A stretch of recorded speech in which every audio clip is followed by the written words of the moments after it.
What up, world? Welcome to an episode of the BrandonJaneauShow.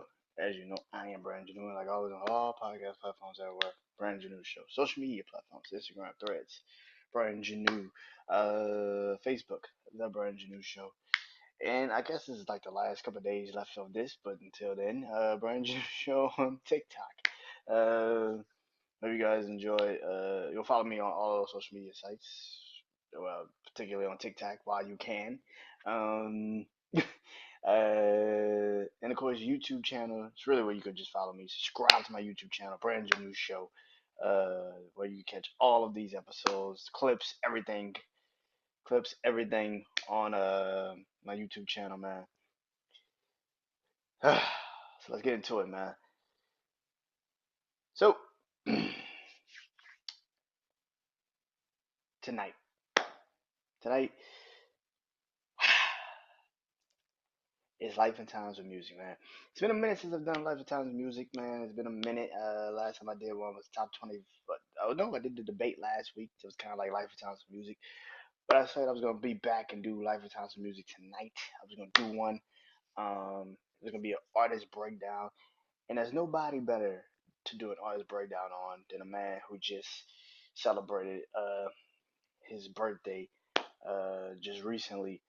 Um, Considered one of the greatest rappers to ever do it. Definitely one of the greatest rappers or actors to ever do it. Um, the man energy was infectious, man. Every time you heard his songs, especially when I was a kid, man, shit got rowdy, man. I'm not gonna lie, like shit got rowdy, man. Like I ain't gonna lie, bro. Like shit got rowdy when you hear one of his songs, man. But he had the ability to give you, songs that was an anthem, but also give you songs that you could just sit back and just chill with, man. If you don't know what I'm talking about, man, if you don't know what I'm talking about, it's one and only, man. DMX. You know what I'm saying? Like, man was one of the greatest to ever do it, man. Anybody that said that try to tell you that he wasn't. The man came out of the gate with a legendary sound. You know what I mean? Like, when it came out, 98? 98 was the Rough Riders anthem? 98 was Rough Riders anthem? I remember that video coming on, bro. I remember, I say this all the time, when the box, there used to be a show called, there used to be a network called The Box, and they used to just play music videos all the time on the box, man. And man, the Rough Rider Anthem video used to come on, man. That shit used to stop us in our tracks in the living room. We just stop and just watch the Rough Riders Anthem video, man. That shit was like infectious. And we used to just see people on their motorbikes and everything, and then you go to, parades and shit, man. You used to go to like the parades in '99, man, and then that song be just blasting. Like, bro, it should be different, bro. That shit was different, bro. Like, listen, man, that DMX was different.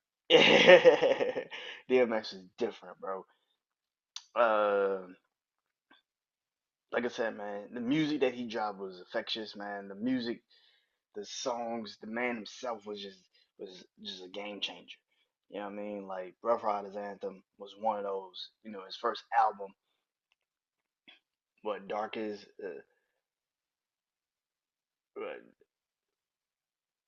Darkest Day, but Hell is Hot, or something like that. I forgot the name of the song. It was an album, man. But the man dropped two number one albums in a year. Two. How people trying to drop music now? Like, people be dropping, like Young Boy be dropping albums. He had a run where he used to drop albums like every month or so or some shit. Like, DMX dropped two albums in a year. Like, and it sold, my guy. Like, it wasn't just like it's nigga, it's sold, my nigga. Like, this is when you actually have to physically go get albums, my nigga. Like, go to the store. This man dropped two albums, two number one albums in a year, bro. Shit is different, man. And then when you see all of the documentaries that's been out about him since then, of him saying, yeah, like I went and I had those songs ready to go for years. I was waiting for my time to shine for years. So it shouldn't be a surprise that when I finally got my shot, I took off. it wasn't surprising. The fact that the man didn't get any Grammy nominations in '98, right? It should right there, and that should have shown y'all, or '99, I should say, should have shown y'all who gives a single fuck about the Grammys. Like that man got no Grammy love in '99 to the point where Jay Z even boycotted the Grammys because he's just like, yo, like nah, man, we're not about to pretend like this ain't like this man didn't deserve to get some nominations. Like the man had two of the hottest albums in the year, my guy. Like this shit is crazy that DMX didn't get that love in '99. I'm shocked that he didn't get any Grammy nominations that year. Yeah, I'm not acting like that. I'm shocked. No, I'm very surprised. I'm not surprised that he didn't get any love in '99. That shit is nuts. Um, then his third album came out in 2000. I'm about to age it. 2000, and you had songs like um, "Party Up."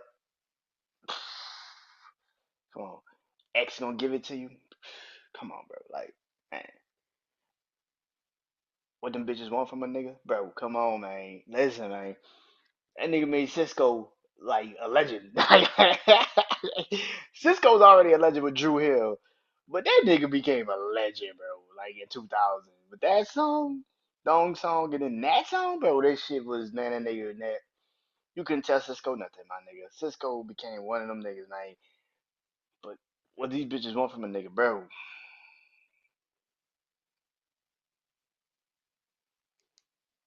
Game changing song, bro. I don't give a fuck nobody say, bro.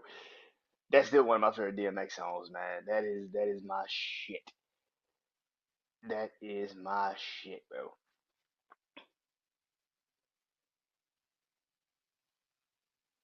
DMX career, and then on top of that, going into his acting career, his acting career was just as incredible. You know what I mean? Like,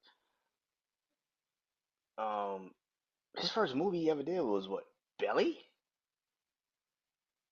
Belly was the first movie he ever did, bro. Like, yeah, like he killed that shit, bro. Like, and then you had him, you got Romeo Must Die. He was in that for a little bit. He was in Exit Wounds. He was in Cradle to the Grave, which is still one of my favorite movies by him. Him and Jet Li, in that fucking movie. That's my favorite movie by DMX. That's my favorite movie by DMX. He got other movies that I like, but that motherfucker, that Cradle to the Grave, is my favorite fucking DMX movie he's ever fucking done. Yeah, that movie is fucking legendary to me personally. Um, but that man got tons of movies, man. Like DMX's legacy, and now that he's passed, even before he passed, people will give him the same type of love and respect that the people gave Pac. Maybe because we knew DMX was really that dude. Like he really was that shit. Like he wasn't just talking about it. He really was it. And that gives you a little bit more respect and a little bit more love and a little bit more like, nah, nigga, he ain't like everybody else. He different. Like, nah, nigga, he different. Leave that nigga where he at, bro.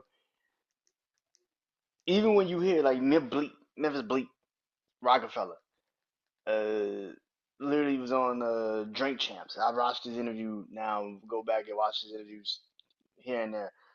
But that nigga said the first time I met DMX, he's like him and Ja Rule. I think it was him and Ja Rule. I think it was. He was with somebody in the gang in the industry, and they went to go see. They went to Queens, and they went to this girl house. He was like, "This is the first time I ever met this dude." And I met X, and then he went to this girl house, and X had this girl frying us chicken. Oh, he was like, no, it was like in Miami, some shit like that.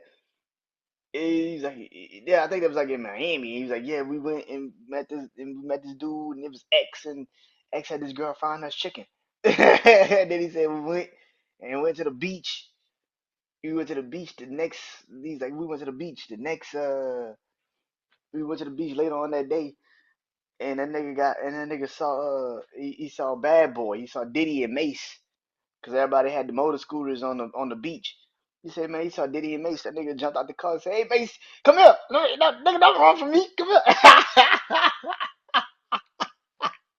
That nigga said, I don't know who this nigga is, but he official. That nigga said, I don't know who this nigga is, but this nigga is official. I don't know who that is. That nigga said, man, that nigga said right there and there, that nigga's like, yeah, that nigga different. It's shit like that. Like people see people like that, be like, yeah, that nigga different, man. That nigga different, man. Um, and that's who DMX was, man. All of his music, all that he's done, man. DMX's legacy is unreal. You know what I'm saying? Like countless of music, countless of movies, but the man's legacy, I don't think it really even was predicated off the music, really, or even the movies. The man kind of like a myth. You know what I'm saying? Like X was kind of like a myth a little bit, where you heard of who DMX was before you actually physically saw him.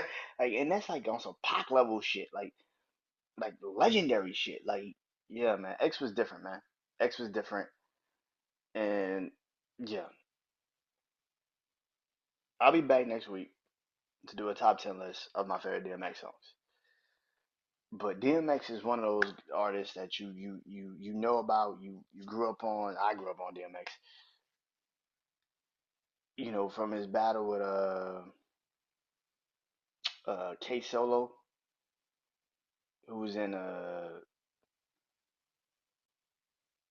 not Hit Squad, Def Squad with EPMD, and them having their little thing, him jumping on 1, 2, 3, 4, with LL Cool J and them back in the day, like yeah, X been that dude. X even with the fact that it was supposed to be DMX, Ja Rule, and Jay Z in a on a label together, and like that shit sound crazy. I don't know what that would have looked like. That shit nuts. But yeah, DMX is one of the greatest ever do it, man. And like I said, next week I'll be back to do my top 10 DMX songs. But until then, listen to some DMX music, man. This has been Life of Times Music. DMX, rest in peace to the dog, man. I'll be back next week. Do my Life of Times music and a debate, and it will be DMX versus Busta Rhymes. So Busta Rhymes is another one I will be doing another Life of Times music with. But until then, I am Brandon Janeau. This is Life of Times music. Go listen to some DMX, man. Peace.